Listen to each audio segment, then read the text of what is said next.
ఇక ఆంధ్రప్రదేశ్లో రాజకీయాలు తమాషాగా ఉన్నాయి. రాజకీయ పాలనే చేయాలని చెప్పి ముఖ్యమంత్రి చంద్రబాబు నాయుడు గారు అంటున్నారు. రాజకీయ పాలన అంటే ప్రత్యర్థులని అంతమొందించడం అన్న ప్రశ్నని ప్రత్యర్థులు వేస్తున్నారు. నేను పేరు నాని గారు డీటెయిల్డ్గా ఏ రకంగా ప్రత్యర్థులను అంతమొందిస్తున్న తీరుని ఆయన వివరించారు. అదే టైంలో మాజీ ముఖ్యమంత్రి వైఎస్ జగన్ తనను అంతమొందించడమే లక్ష్యంగా కూటమి లక్ష్యంగా పనిచేస్తోంది, అందుకే భద్రతను సైతం తగ్గించారు అంటూ ఆయన హైకోర్టుకి వెళ్లాల్సిన పరిస్థితి. ఇదేనా రాజకీయ పాలన అనే ప్రశ్నకి సహజంగానే వస్తోంది. మరోవైపు పేదరిక నిర్మూలనే లక్ష్యంగా పనిచేస్తారంటూ తెలుగుదేశం పార్టీ మీడియా వారు చాలా పెద్ద ఎత్తున చంద్రబాబు గారి గురించి, పవన్ కళ్యాణ్ గారి గురించి రాశారు. సంతోషం, నిజంగా అలా జరిగితే. ఒకవైపు పేదలకు సంబంధించిన స్కీములను రద్దు చేస్తూ పేదరికమే లేకుండా చేస్తామని చెబుతున్నారు. తాజాగా ఇంటికి వెళ్ళి రేషన్ ఇచ్చేటువంటి వాటిని కూడా రద్దు చేస్తున్నట్లుగా డిక్లేర్ చేశారు.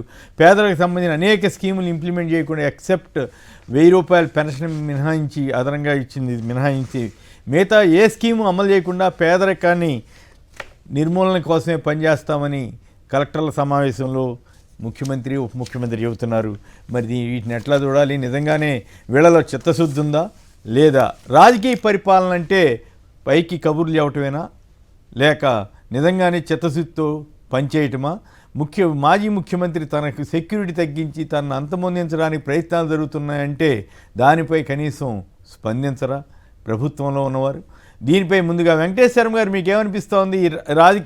ఒక్కసారి ఈయన ఇంకోటి ఆకస్మిక తనిఖీలను కూడా మొదలు పెడతానని చంద్రబాబు గారు చెబుతున్నారు. దయచేసి గౌరవనీయులైన ముఖ్యమంత్రి గారు, ఒకవేళ మీరు ఆకస్మిక తనిఖీలకు వెళ్ళదలిస్తే ప్రకాశం జిల్లాలో మన ప్రభుత్వం వచ్చిన తర్వాత, అంటే టీడీపీ ప్రభుత్వం వచ్చిన తర్వాత పిల్లలు పడుతున్నటువంటి పాటలు, ప్రత్యేకించి గిరిజన స్కూళ్ళల్లో వాళ్ళ పాటల గురించి ఒకసారి చూడండి. దయచేసి అవకాశం ఉన్న పక్షంలో మీకు చెప్పేటంతటి కాదు, కానీ వెళ్తే అటువంటి చోట్లకి వెళ్ళి ఆకస్మిక తనిఖీలు చేసి మన పాలన పరిస్థితి ఎట్లా ఉందో, 2 నెలల్లోనే ఎంత మార్పు వచ్చిందో చూడండి దయచేసి అని చెప్పాలి. ఒకసారి ఆ వీడియో చూద్దాం.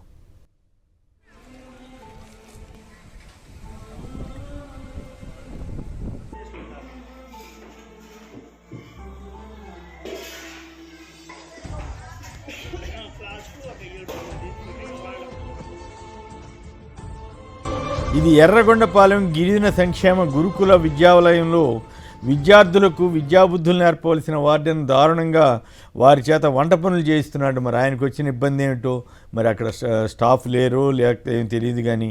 సో దీంతో చదువుకోవాల్సిన విద్యార్థులు వంట మాస్టర్ల అవతారం, అట్లాగే 700 చపాతీలు చేయించారంట. సో రోజు ఇదే పని చేయిస్తున్నారని అంటున్నారు. సో ప్రభుత్వం మీద ఉన్నటువంటి అభిప్రాయం, ఒకప్పుడు స్కూళ్ళకి వెళితే చక్కగా చదువుకోవటానికి, భోజనం చేయడానికి వీటికి మాత్రమే పరిమితం అయ్యేవాళ్ళు, మిగతా పనులన్నింటికి సపరేట్ సిబ్బంది ఉండేవాళ్ళు. మరి ఏం జరిగిందో, ఈ 2 నెలల్లోనే ఎంత మార్పు వచ్చింది పేదరికానికి సంబంధించి.